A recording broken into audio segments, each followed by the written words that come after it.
And that breaking news once again along the Amador and Calaveras County line, where evacuations have now been expanded because of the electrifier. Live Copter 3 was overhead during our noon hour, and planes like the DC-10 tanker here dropping retardant, also helicopters dropping water on the flames in an effort to keep the fire from spreading even more. But since then, we've seen this fire get more active again. It had laid down through most of the morning, but as we went into the afternoon, it all started to change. So here's a look at the latest evacuations, starting with Amador County. The evacuation order, which means you have to follow that, now includes areas up to Highway 88, including Pine Acres and parts of Clinton. Orders have also been expanded to Highway 49, where it meets the North Fork of the McCollum River. And now for Calaveras County, red is an order, blue is a warning. So red's on the left, blue is on the right. The warnings have expanded to include West Point and Railroad Flat.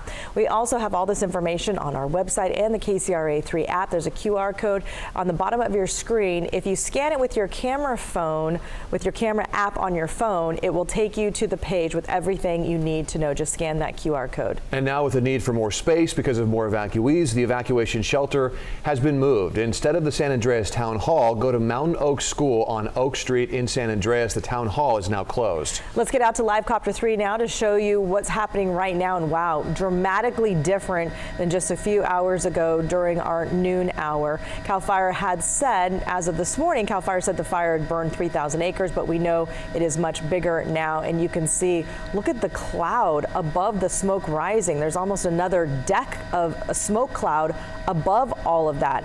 Today, the Amador County Sheriff said that the fire started in a busy recreation area called Votts Beach and may have been started by fireworks or a barbecue, but that's not been confirmed by CAL FIRE. But you can see now that huge plume of smoke is very dark in some spaces and has really created its own cloud deck above the fire line. Yeah, just sitting there looking so ominous. We have live team coverage of the electrifier this evening, from people who got stuck for hours, as Lisa just mentioned, to the conditions crews are facing right now. And let's begin with KCRA 3's Brittany Hope live in Amador County with a look at what fire crews are doing right now. Brittany. All right, Lisa, so before coming on camera, we talked to one of the crews who's stationed here on this property, and the property owner gave us permission to be right here to give you this view. They said that the fire's kicking up for 3 reasons. It's getting hotter, and yeah, we can feel that. The relative humidity is going down, and the winds are kicking up, and we felt that there's been some pretty good gusts. We want to show you what we're doing right now. So this is really the north end of the fire, and we're looking at a few different properties that are essentially cresting this canyon. And what you're seeing, whether it's a hose, whether it's a fire engine, we see a single firefighter kind of going down that hill himself over there in the distance.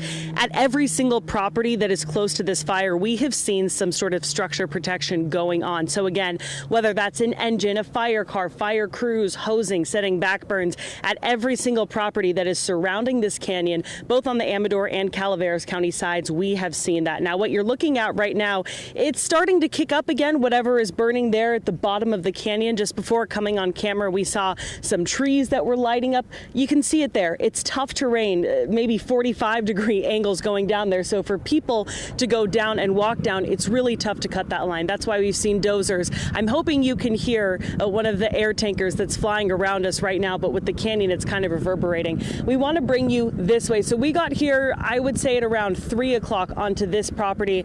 And wow, when we got here, this hillside leading up to a home at the top of that hill, we saw some really good flames there. I mean, they were coming up, I would say maybe 10 feet tall, if that, cresting at the top of some of the trees there.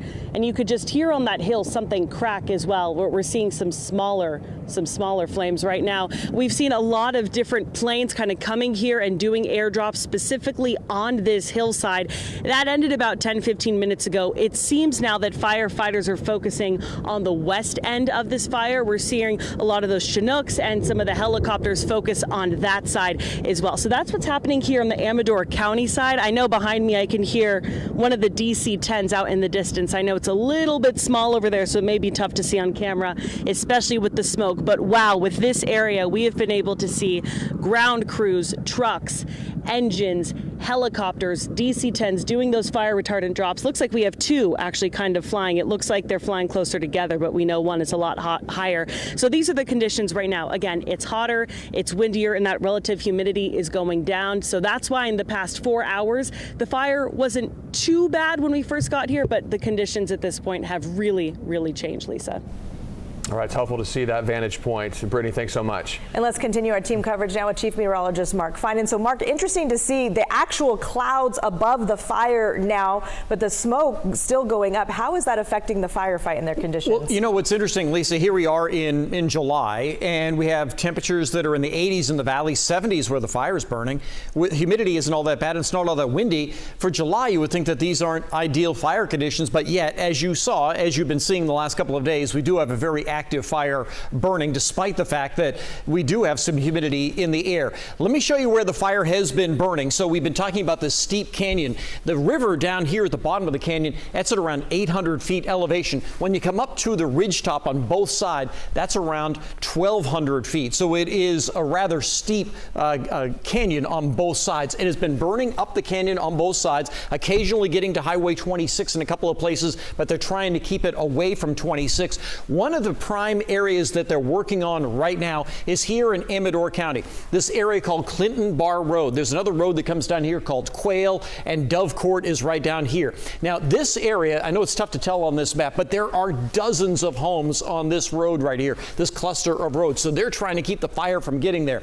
There are hand crews down in here cutting lines. They've been doing backfires. They are really trying to keep this out of this neighborhood. That is the biggest neighborhood we have seen that is potentially impacted by the fire. The fire is trying to come up the canyon that way. Now, as we go through the night tonight, we're going to see the wind stay in the same direction that we saw yesterday and last night. Now, overnight tonight, this is around midnight, that wind will switch light southerly, once again pushing that smoke all the way down toward Highway 4. And then tomorrow, we'll get right back into that same wind direction, same humidity, and same temperatures we have seen today. Back to you. Thank you, Mark. And firefighters used the better weather conditions this morning to continue backburning. We saw a little bit of that last night as well. This prevents the fire from spreading. And KCRA 3's Brian Hickey shows us how those efforts work. This is one example of how firefighters are battling this fire along the canyon rim. This is Canyon View Drive, and you can see this road here behind me where fire crews overnight were setting backfires to basically burn this area out should the fire come roaring up out of the canyon. Here's some video of them launching flares over the canyon wall, starting fires down below them, and then also using drip torches along the canyon rim to set fire. Now, why would a firefighter want to start a fire? Well, the idea is simple. Down at the bottom of the canyon, the fire is already established and all around this area. This one hillside is still loaded with fuel and threatens homes at the top of this canyon. So this morning, while conditions are calm and the humidity is high, they set fire and let it creep down the hillside off of this road and dozer line. That way, later today, if the fire were to come roaring up out of the canyon, it's basically going to run into that already burned out area. It'll stop, it won't threaten the road, and hopefully keep the fire contained to the canyon. And that has been the job all night long and what they've been doing throughout the morning. And so far, it appears to be working, but already conditions changing, and that, of course, makes a big challenge for them with the weather, but taking advantage of it while they can. At the electrifier, Brian Hickey, KCRA 3 News.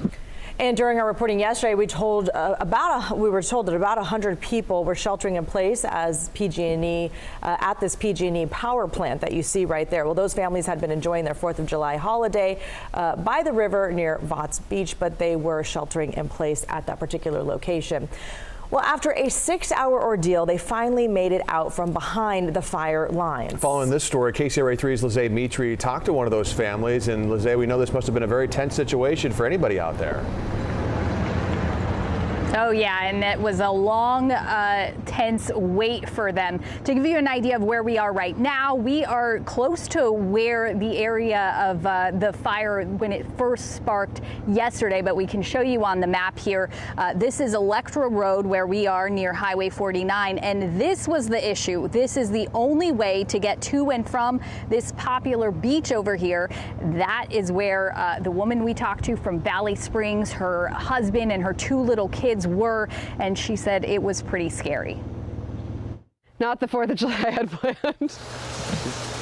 Milka Makula and her family had planned a relaxing day by the North Fork of the Mokelumne River in Amador County, but those plans drastically changed once the Electra fire sparked nearby just before 4 p.m. The Amador County Sheriff says Electra Road was impassable yesterday with trees on fire and fallen trees and boulders blocking people in. Makula says some families were panicking, quickly packing up their things. The way in's the only way out. So, and we saw cars going the opposite direction, and people were asking us, well, why are they going that direction? I'm like, I don't know. It's a dead end. The only thing at the end is the powerhouse, and you can't get out from there. That PG&E Electra powerhouse is where the sheriff says about 100 people took shelter until deputies could get them out safely. I just wanted to get out of there with my babies because it was just, I was shaking really, really bad for quite some time. She says it was a long wait, that they didn't get to leave until about 10 at night. Thankfully, they finally cleared the road and we finally got out. She says because there were so many people stuck out here and it's just this one narrow road, she had to wait in a line of cars for about 10 to 15 minutes before they could actually get on the road and get moving, slowly driving with keeping an eye on the sides of the road for any hazards. There were things burning and things that might be falling, so they had to watch out for all of that. Reporting live in Amador County, Lizzie Mitri, KCRA 3 News. All right, Lizzie, thanks for covering that angle of the story. We appreciate it. And let's go back to Live Copter 3 as we take a live look at these pictures right now. Again, evacuations have expanded as the fire has gotten more active this afternoon. And you can see the smoke continues to rise. Those are clouds that are just forming over the area right now. So we do have some cloud cover right now.